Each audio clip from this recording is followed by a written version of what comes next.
এত স্পঞ্জি নরম তুলতুলে কেক মাত্র 20 থেকে 25 মিনিটের মধ্যে কাস্টার্ড পাউডার দিয়ে বানিয়ে নিতে পারবেন। আসুন কিভাবে বানাই দেখতে থাকুন। আসসালামু আলাইকুম বন্ধুরা, লাইলা কিচেন টুইলে আপনাদের সবাইকে স্বাগতম। বন্ধুরা কেমন আছেন? আশা করছি আল্লাহর অশেষ রহমতে সবাই ভালো আছেন। আলহামদুলিল্লাহ আমিও ভালো আছি। আরো একটা রেসিপি নিয়ে আপনাদের সঙ্গে শেয়ার করতে আসলাম। প্লিজ একটা লাইক দিয়ে পুরো ভিডিওটা দেখতে থাকুন। এখানে 2টা ডিম ফাটিয়ে নিয়েছি। আজকে কাস্টার্ড পাউডার দিয়ে কেক বানাবো। আর হাফ কাপ রান্নার তেল দিয়ে দিলাম, সাদা তেল দিয়ে দিলাম,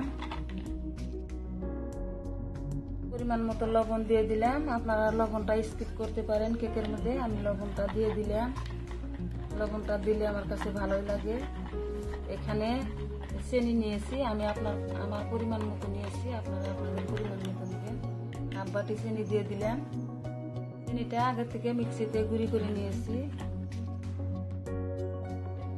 এখন এটা ভালোভাবে মিক্স করে নিব। 5 মিনিট ধরে ভালো করে মিক্স করে নিব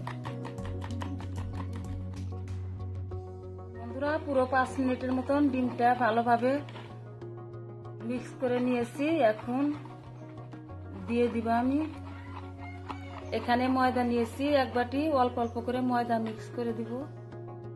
সবকটাই একবারে দিব না, লাহে লাহে দিব। ভালোভাবে মিক্স করা হয়ে গেছে। 2 বার করে দিয়েছি 1 বাটি ময়দা। এখানে দুধ নিয়েছি। আপনারা ডিম বেশি দিলে দুধ দিতে হবে না। আমি আমার পরিমাণ মতো 2টা ডিম দিয়েছি, দুধ নিয়ে নিছি। আর এখানে দিয়ে দিলাম আমি 2 কাপ গুঁড়ো দুধ দিয়ে দিলাম। দিয়ে ভালো করে আরো 2-3 মিনিটের মতন মিক্স করে নিব। আমি এখানে কাস্টার্ড পাউডার নিয়েছি। কাস্টার্ড পাউডারটাও অল্প অল্প করে দিয়ে মিক্স করে নিব। আমি ধরেন যে এটা ভ্যানিলা ফ্লেভার নিচ্ছি, ভ্যানিলা এসেন্স দেওয়ার কোনো প্রয়োজন নাই, এমনিতেই ফ্লেভার আসবে সুন্দর। কেকের ব্যাটারটা এখন রেডি হয়ে গেছে। এখন শুধু ওই যে হাফ কাপ বেকিং পাউডার নিয়েছি, হাফ কাপ বেকিং পাউডারটা এখন দিয়ে দিব। পারফেক্ট ভাবে আমার গলা হয়ে গেছে। এই যে এখানে বাটি নিয়েছি 3টে, বাটি করে বানাবো আজকে। এর মধ্যে সাদা তেল মাখিয়ে দিয়েছি আগের থেকে। এখন বেটারটাও অল্প অল্প করে দিয়ে দিব এখানে।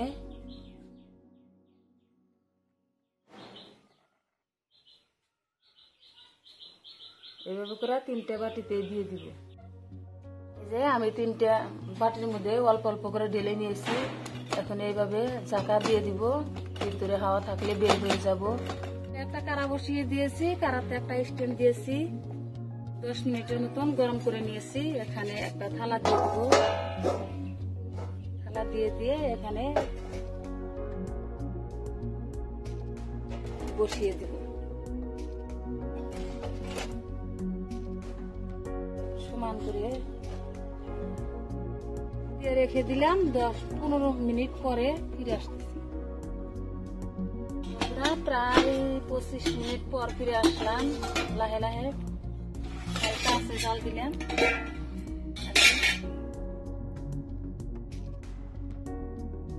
একটা কাঠি নিয়েছি, কাঠিটাতে দেখে নিব কাঠির গায়ে একটু লেগে নেই। হয়ে গেছে আমার কেকটা। এখন নামিয়ে নিব। বন্ধুরা আমার কেকটা হয়ে গেল। এই যে ভেঙে নিয়েছি, দেখুন কি সুন্দর স্পঞ্জি ভ্যানিলা কেক। যে সকল বন্ধুরা চ্যানেলটা সাবস্ক্রাইব করেছেন তাদেরকে অসংখ্য ধন্যবাদ। যারা সাবস্ক্রাইব করেন নাই তাদেরকে সাবস্ক্রাইব করার অনুরোধ রইল। ভিডিও আসার আগে পর্যন্ত ভালো থাকবেন, সুস্থ থাকবেন। আল্লাহ হাফেজ।